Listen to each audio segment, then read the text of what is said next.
Samurai Jack is one of Cartoon Network's best cartoons, up there with Ed, Edd n Eddy, Regular Show, and Batman Beyond. And just like Batman Beyond, in my opinion, Samurai Jack just doesn't get the respect it deserves. So when I heard a game was in development, I was really happy to hear it. And it's developed by So Ill, who would actually later go on to develop Ninjala and published by Adult Swim Games. I don't know the best way to describe this other than it's a mid 2000s hack and slash. That's the best way of saying how it feels. It just perfectly has that feeling of like the original Devil May Cry, for example. Like, for an example, there will be like an area and a bunch of enemies will attack you, and you have to kill all those enemies to get rid of a barrier to advance further in the level. That just, that just feels like that old school mid 2000s hack and slash game. And I really did feel good to play a game like that, Unlike there seems to be like in at least with AAA developers and stuff like that, that lack of a game that doesn't have a high budget and is just there to be, you're just there to play it. Like, in my opinion, the story of this game is just there to advance you to the next level. It's not there to be deep. It's not there to fill any plot holes for the story of Samurai Jack. It's just there to, just here's another way to the next level. It's not meant to something you're supposed to think about, really. It's just there, and honestly, I do like that. This is a game you can just put on a YouTube video or a podcast and just play through, and it's very nice to have that, not have, very a story that's just there to be there, and it's very complex and very stupid, and it's just good to have a game that doesn't have a complex story. Just go in, have fun. That's all you need to do, and it is very good to have a game like that. But the problem with it, though, is it does have a lot of mid 2000s hack and slash bullshit. Like, difficulty, for example, is just enemies. There'll be more clusters of enemies, and they'll spam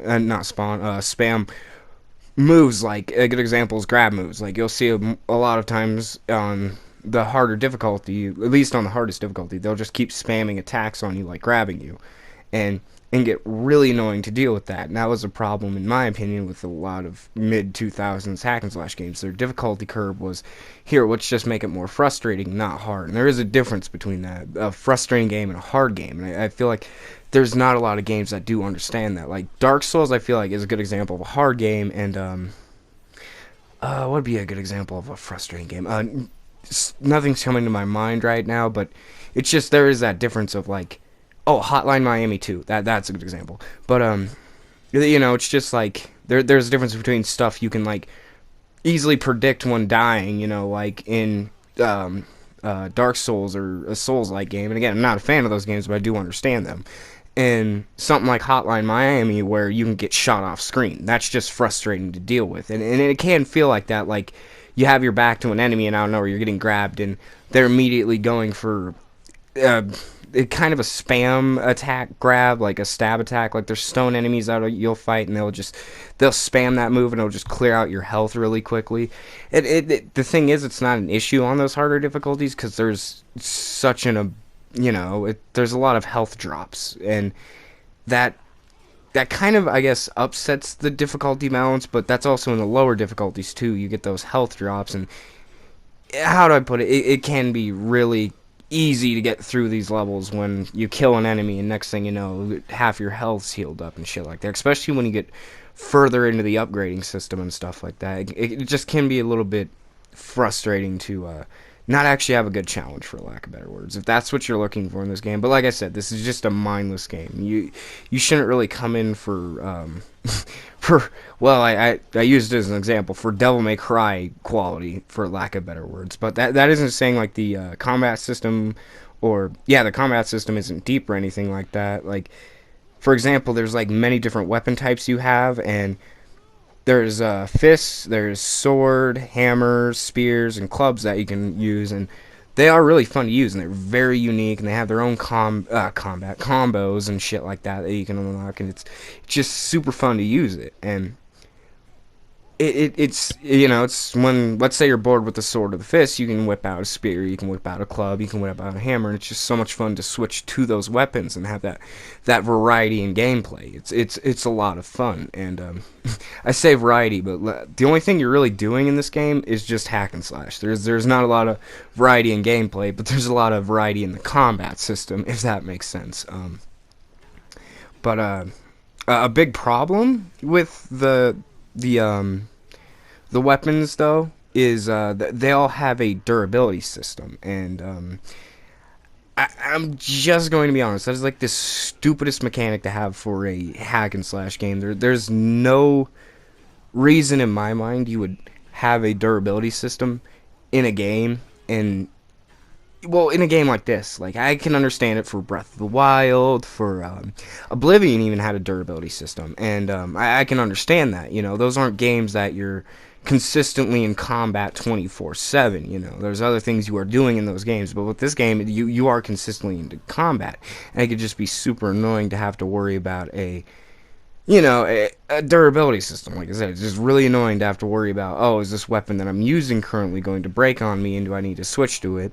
Or, like, and there's also ranged weapons in this game, and I'll explain one problem I have with the ranged weapons after I say this, but, like, actually, I'll explain this problem I have with the machine guns.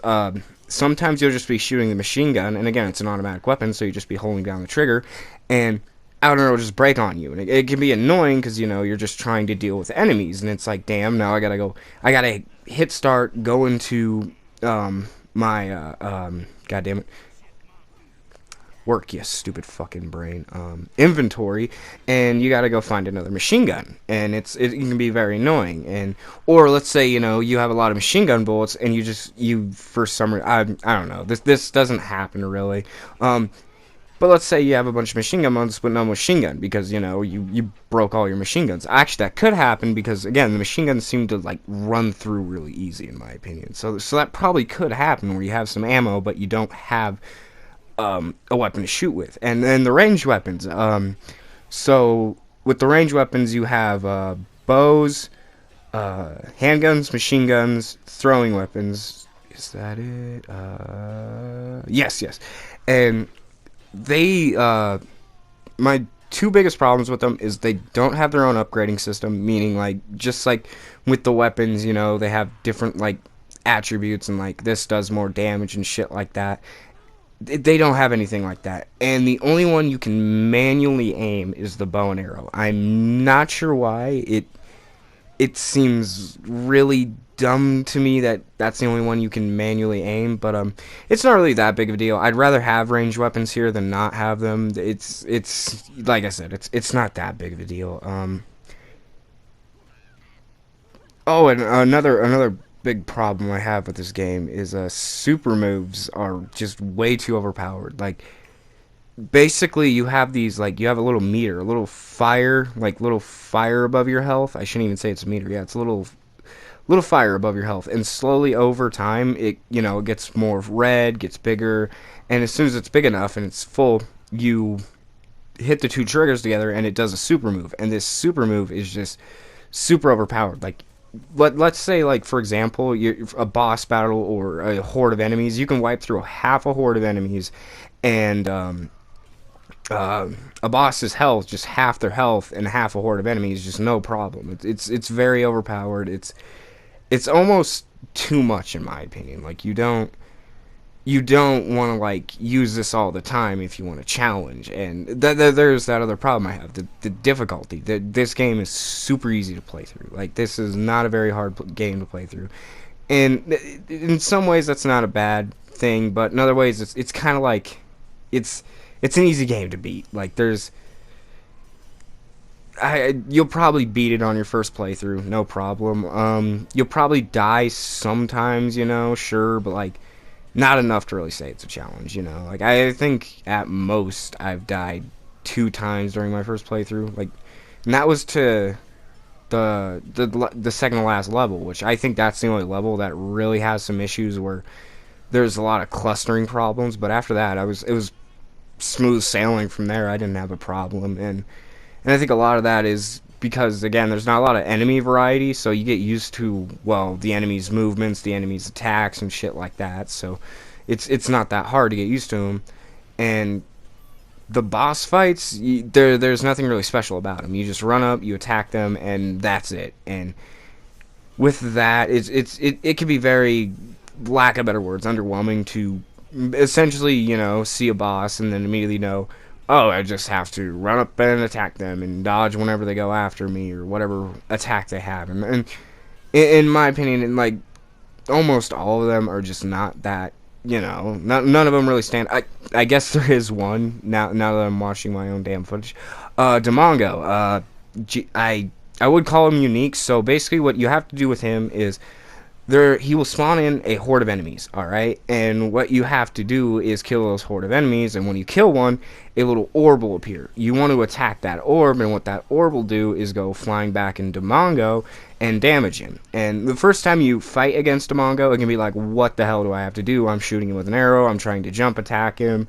But then, when you kill, like, the guys that keep spawning in, then you realize, oh, look, there's a little orb, you attack the orb, he goes down, and then when he's in that, like, staggered position, you can run up and attack him. And it is really, it's like, oh, wow, that is unique. And for lack of better words, it gives you hope for the other bosses. But the problem is, not only are the other bosses, like I said, you just run up and attack them, you fight Demongo, like, 4 or 5 times during this game. This isn't a long game. This has, like, 9 levels, and the amount of times you just fight him is just like, oh my god, not this fucking dickhead again. And I just really thought it was dumb to, for lack of better words, just this same mini boss like so many fucking times, to the point where every time I saw him I went, oh, for fuck's sakes. And like it really does hurt, like the variety of enemies. Like I said, it does hurt to, like, well, why didn't you use somebody else from the Samurai Jack IP? Why not other enemies? Why is it just Demongo and over again? And I'm not saying that there isn't a lack of variety in Jack characters. Like there's a lot of Jack characters, so there's a lot of references to the show. There's a lot of characters, so don't worry about that. But just having him show up so many times is like, why not have other Jack enemies show up? Like that, he isn't the only one you could have just popped in there. And it's I don't know. It feels like a lot of this, because again, it's set during the climax of the final season. It does seem like they took, like, I shouldn't say it's a majority of it feels like it was from that final season, but some of it kind of does, like, it really feels like they didn't go for those earlier episodes. Like, you don't get a lot of references to the earlier episodes, and I don't think that's a bad thing, because again, this is game on a budget, and I don't think they were given, like, I shouldn't say a lot of creative freedom, but a lot of, like, freedom to make their own story. And in my opinion, if this was meant to have a better story, it should have just been the final season, just in video game form. But that's a different kind of topic. But it's, it just feels like, with Demongo, there's a lack of variety in mini-bosses, because you just see him so much. Like, again, it's just super boring to fight the same mini-boss over and over again, and I don't know why. I do not know why they just put him in there, and it just breaks my brain, It's like the durability system. It's just like, why do you have it? That is just dumb. And I'm gonna stop ranting about that and talk about actually the graphics. I like the graphics. I genuinely do. They went for a cel-shaded look. They're in 3D, and it's a little hard to capture, like, the feel of a 2D cartoon in 3D. And I really feel like they did a good job at doing that. This really does feel like what Jack would probably look like in a 3D setting. And I think that, sure, the cutscenes are stiff. Like, for lack of better words, they just feel like Jack just feels like he's very stiff, and it's just weird to see it. It's just weird to see Jack move so stiffly, and it's not that big of a deal, because again, it's not a problem for gameplay. Gameplay is not stiff. He moves perfectly fine in gameplay. He smooth, very smooth, but it's just a cutscene. It's like he's very stiff. He's very almost like a character, but that's kind of like for all the characters and stuff like that. They just, like Jack attacking something with a sword in a cutscene, just looks stiff and weird and awkward, and it's you could just tell there's not as much detail as there should be, in the animation of the cutscenes. And I don't mean that as an insult. Like I said, this is a budget game. I'm not holding it against it. It's just something I want to point out. There's just not a lot of effort in the animation of the cutscenes. And oh, another cool thing about the graphics is when Jack takes damage, his clothing will tear, and the more it tears, like the more like he'll lose his little man bun up here, and like he'll just have long hair when he's at his lowest health. But when he's at full health, of course, he'll be in his is it a robe? Gi? I don't fucking know. Make fun of me in the comments. But that he'll look like regular Jack, and then when he's more damaged, it's just a really cool detail to see. Like I just feel like that kind of a detail really deserves like a bit of a note. And like there isn't just like damaged and not damaged. There's he'll lose a sleeve at first, when he's taking a little too much damage, and then if like I said, he'll lose all of his shit when he's damaged all the way. But that that also does bring a problem about the difficulty. You do get second wind in this game. I don't know why they added it, but you will get a second wind. So as soon as all your health's gone, you'll get a second wind. And for some reason, like Jack will go from having his hair down to, and then his bun will be back. And it's just weird to see that, because it's like, I don't know why for the second wind they do that. I don't even know why it's in the game. That's another dumb mechanic. I don't hate it, because again, it does just immediately put you back in the action and you don't die, but it makes it really easy. But again, like it can be a little funny to see Jack have long hair and then immediately back to the bun. It's kind of funny. But other than that, I really did like the environments. Like I said, I like the graphics. I think they look good. I think they did a great job. My only problem really being the cutscenes. And level design, I loved it. I genuinely thought this was a fun level designed game to play through. Like, other than like the second to last level where I feel like it was a bit fucked. And sure, the last level was like a cluster of enemies, but I mean, what'd you expect? Like, of course it was. I was just happy it wasn't a stupid fucking boss rush. Like that would have just made me want to punch myself. No, it's just you just go through a couple of hordes. It's fine. But like the second last level, that was a little fucked. I thought that was probably the only time I really struggled in the game. Like I said, I think that was the first time I died twice. I didn't really die a lot during this game. I didn't die really at all until I put it on the harder difficulties, and it was very fun. Yeah, like the design of the levels was very fun. They have like it's like I said, a hack and slash game, but they also have light 3D platforming, and none of it's hard. Like you're probably never really gonna fail at adding any of the platforming. You have a double jump, and in my opinion, like any 3D platformer with a double jump basically says that you're not gonna fail. If you fail at platforming this game, you're just a fucking idiot. But also they have these 2.5D areas, and these can be really fun to play through, because again, they can play through like a 2D hack and slash game, and that's pretty fun. I shouldn't say 2D hack and slash game. Beat 'em up. Yeah, I guess. Yeah, no, it'd be hack and slash. What am I thinking about?